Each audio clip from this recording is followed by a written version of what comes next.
Welcome to History Date Night, a World War II podcast covering the Second World War in chronological order, from the opening shots to final victory. I'm Justin, and joining me is my wife and co-host, Jenny. Together we explore the people, battles, and turning points that shape the deadliest conflict in human history, one date at a time. On this episode, he is offering peace publicly while ordering war privately. He is meticulous, organized, and utterly without apparent conscience. The most destructive weapon in human history may be within reach.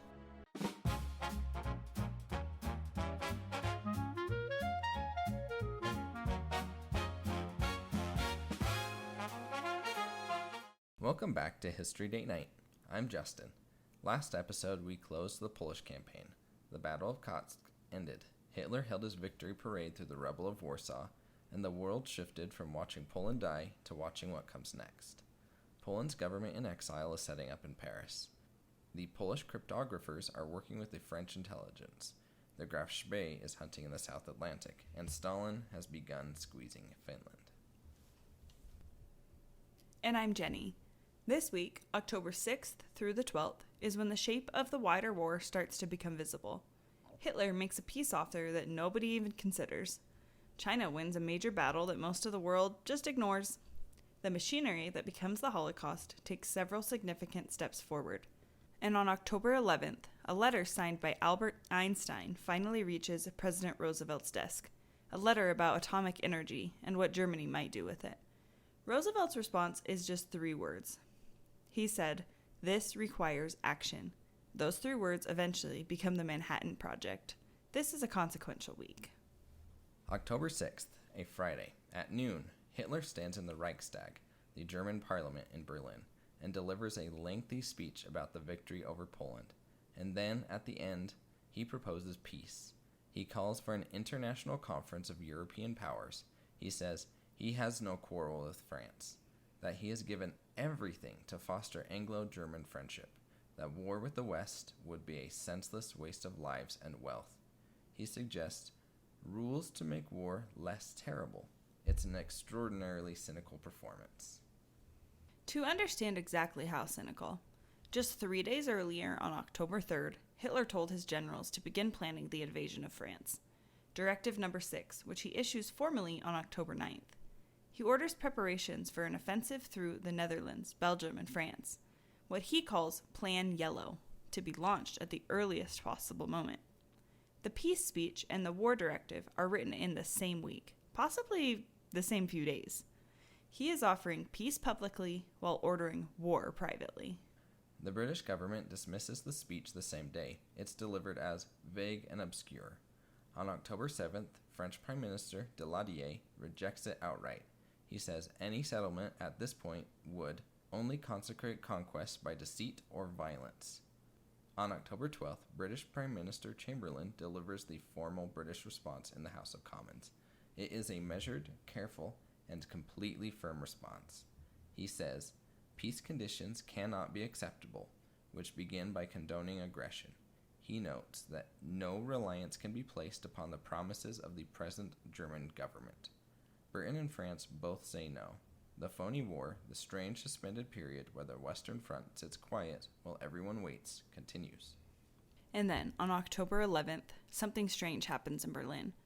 The German radio broadcasts a false report that the British government has fallen and a new government is preparing to offer Germany peace terms. The report is just completely fake, possibly a fabrication or maybe just misinformation, but American journalist William Shirer, who was in Berlin at the time, watches what happens next. He writes that old women in the vegetable markets toss their cabbages in the air, wreck their stands in sheer joy, and head for the nearest pub to celebrate. The Berlin public has been so thoroughly prepared to believe that Germany is winning that they accept this news without a question. The correction when it comes is quietly buried. Also on October 6th, Britain begins secretly shipping its gold reserves to Canada under an operation called Operation Fish. A Royal Navy cruiser, HMS Emerald, sails from Plymouth to Halifax, Nova Scotia, the major port on Canada's Atlantic coast, carrying 2 million pounds of gold bars. This is the opening move in a massive and almost entirely secret transfer of British wealth to North America for safekeeping and to pay for the war. Over the coming months, hundreds of millions of pounds in gold and securities will make that crossing.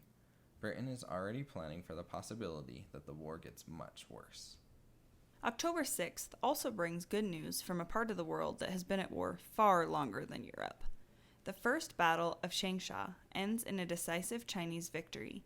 Changsha is the capital of Hunan province in central China, a major city of roughly 1 million people situated in the interior, about 500 miles southwest of Shanghai on the Shang River.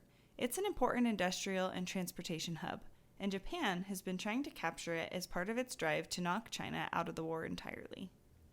The battle has been running since mid-September. Japan committed around 120,000 troops in what it expected to be a swift advance. Instead, Chinese nationalist forces under Generalissimo Chiang Kai-shek, the leader of nationalist China based in the wartime capital of Chongqing, deep in the interior fought a carefully planned defensive battle, drawing the Japanese in, stretching their supply lines, and then hitting their flanks. Over 40,000 Japanese soldiers are killed. The attacking force is driven back to its starting positions, and Chinese troops recapture all the territory that had been taken. This is the first major Japanese setback against Chinese nationalist forces since Japan launched its full-scale invasion 2 years ago in 1937. It matters strategically because it demonstrates that the Japanese advance is not unstoppable, that overextended supply lines are a real vulnerability, and that Chinese forces can fight effectively retrained and reorganized. It also matters deeply for morale. China has been fighting alone, absorbing enormous casualties, watching city after city fall for 2 full years. Winning at Changsha, even in a localized battle, matters. The rest of the world, well, they barely notice.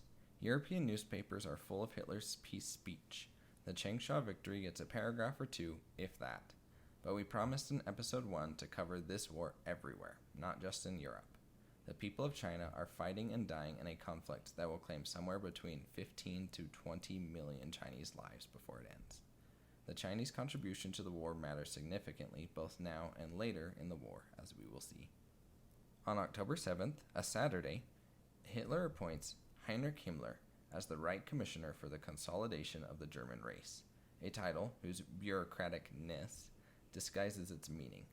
Himmler's task is to eliminate inferior pupils from the Reich. Simultaneously, Hitler orders a decree ordering the Poles to be evicted from Western Poland or to be killed. This is not a policy of population movement. The "or be killed" is not rhetorical. On October 8th, the first Jewish ghetto in occupied Poland is formally established. It is in Pyrotrków Trybunalski, a city of about 50,000 people in central Poland, roughly 75 miles south of Warsaw, that had been the site of fighting in the opening weeks of the campaign.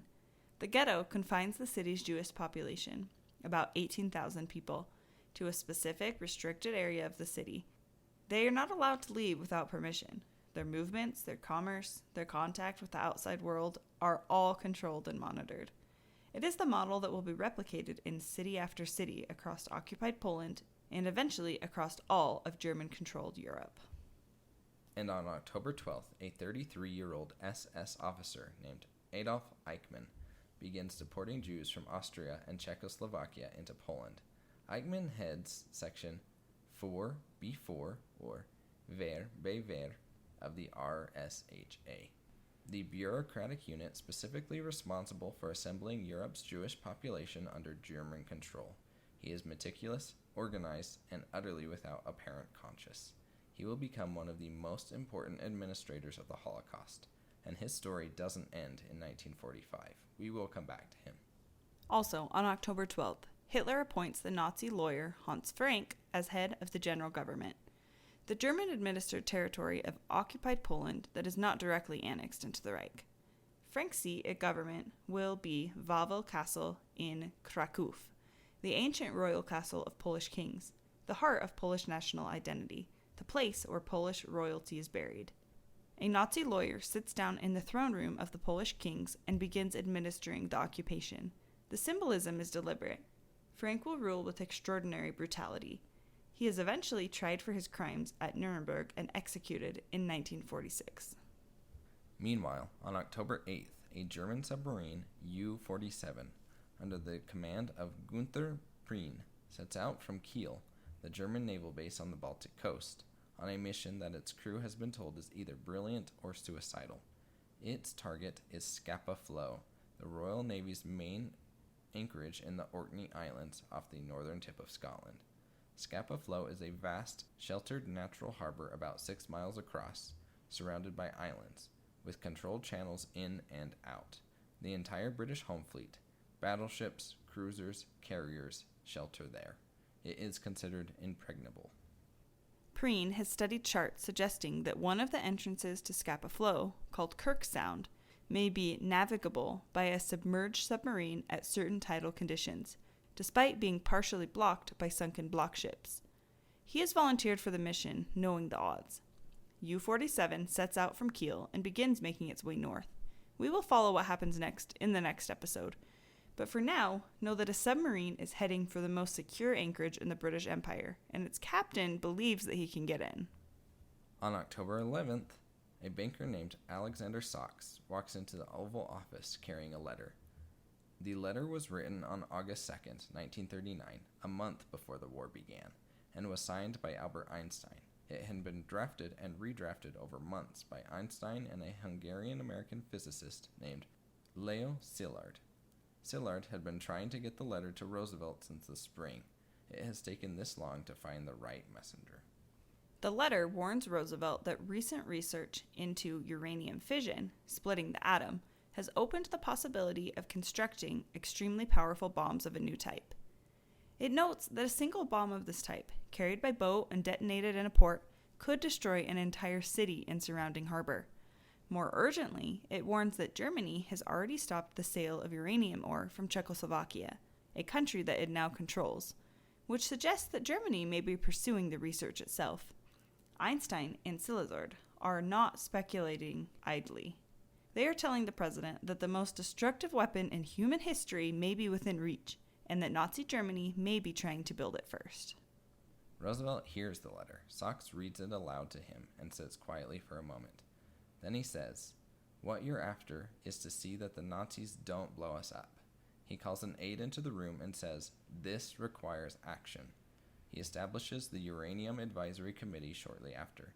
The path from that committee to the Manhattan Project, the crash program that will build the atomic bombs dropped on Japan in 1945, runs directly through this conversation in the Oval Office on October 11, 1939. The weapons that help end the war are commissioned in the same month that the war's first major campaign concludes. It is worth pausing on that for a moment. The invasion of Poland ends. Hitler holds a parade in the rubble of Warsaw. A German submarine heads for the most secure British harbor in the world. And in Washington, a president reads a letter from a refugee physicist and sets in motion a chain of events that will eventually produce a weapon capable of destroying a city in a single instant. October 1939 is where one of the war's longest fuses is lit. On October 10th, Admiral Erich Raeder, Commander-in-Chief of the German Navy, goes to Hitler with a strategic proposal: invade Norway. His reasoning is specific and important. Germany's steel industry depends on iron ore imported from Sweden. During the summer, that ore travels by land and the Baltic Sea via Swedish ports. But in winter, when the Swedish ports freeze, the ore is shipped down the Norwegian coast by ship in Norwegian territorial waters. This exposed shipping route in the Atlantic becomes the only viable route in winter. If Britain ever moves to cut that supply line, either by mining Norwegian waters or seizing Norwegian ports, Germany's war economy could be strangled. Raeder wants to take Norway before Britain can. What Raeder doesn't know is that in the same day he's making this argument to Hitler, Winston Churchill is making almost exactly the same argument to the British cabinet, in reverse. Churchill is pushing to mine Norwegian coastal waters, specifically to cut off the iron ore shipments to Germany. Both sides are looking at the same map and reaching the same conclusion. Norway, a neutral country of about 3 million people, about the size of New Mexico but stretched thin and vertical along the western edge of Scandinavia, is about to become very important to both sides. The actual invasion won't happen until April 1940, but the thinking starts right here. The Soviet squeeze on Finland continues to tighten this week. Finnish negotiator Juho Paasikivi arrives in Moscow on October 11th. Stalin's minimum demands are stark. Finland must hand over territory on the Karelian Isthmus, the narrow land bridge connecting Finland to the Soviet Union, roughly 30 miles wide at its narrowest. Including the southern edge of Finland's main defensive line, the Soviets also want a naval base at Hanko, a peninsula on Finland's southern coast, pointing straight toward Helsinki, about 80 miles away. In exchange, they offer a larger but strategically worthless piece of Soviet Karelia to the north. The Karelian Isthmus territory includes the Mannerheim Line, Finland's primary fortifications, and giving it up would leave Helsinki essentially defenseless. A Soviet base at Hanko, 80 miles from the capital, is existentially unacceptable. The Finnish position is firm. Some small territorial exchanges might be possible, but not the key defensive terrain, and absolutely not Hanko. Stalin, who could not understand why a small country would refuse him, concludes that Finland must have foreign backing. He is wrong. Finland is simply unwilling to be absorbed like the Baltic states. By October 12th, the talks are deadlocked, and both sides know it. In the South Atlantic, the Graf Spee continues its hunt. She sinks the British freighter Ashley on October 7th and captures the Huntsman on October 10th, keeping the Huntsman's crew aboard as prisoners rather than releasing them to prevent news of her location from spreading. The British and French navies have formed 8 hunting groups to find her. The Ark Royal is redeployed to the South Atlantic as part of the hunt. Based out of Freetown on the West African coast, what is now Sierra Leone, roughly midway down the Atlantic coast of Africa. On her first patrol, she spots a German supply tanker disguised as an American vessel. The tanker fools her, slips away, and continues supplying the Graf Spee in secret. The hunt goes on. Just a few more notes from the week.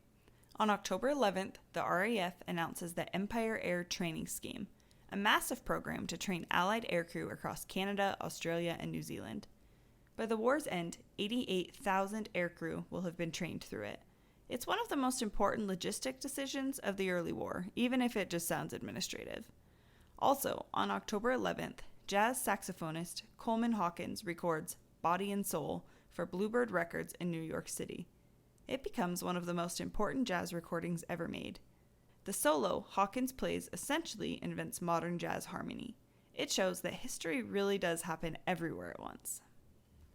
And on October 8th, the New York Yankees complete a 4-game sweep of the Cincinnati Reds to win the World Series for the 4th consecutive year. Life goes on in America, baseball is played, records are recorded, and a German submarine is quietly making its way toward the British fleet's anchorage in the Orkney Islands. Next episode, we find out what happens when U-47 reaches Scapa Flow, and the answer is going to change how the Royal Navy thinks about its own vulnerability for the rest of the war. Well, Justin, what do you think about that episode? The first thing that comes to mind from this episode is Finland. We talked about it a little bit at last episode, but this episode really establishes who they are and what stakes they're facing. Most people don't know about Finland, so I'm really excited to explore that more in upcoming episodes. But yeah, that's really everything, so thanks for joining us for episode 8 of History Date Night. We'll see you next time. See you then.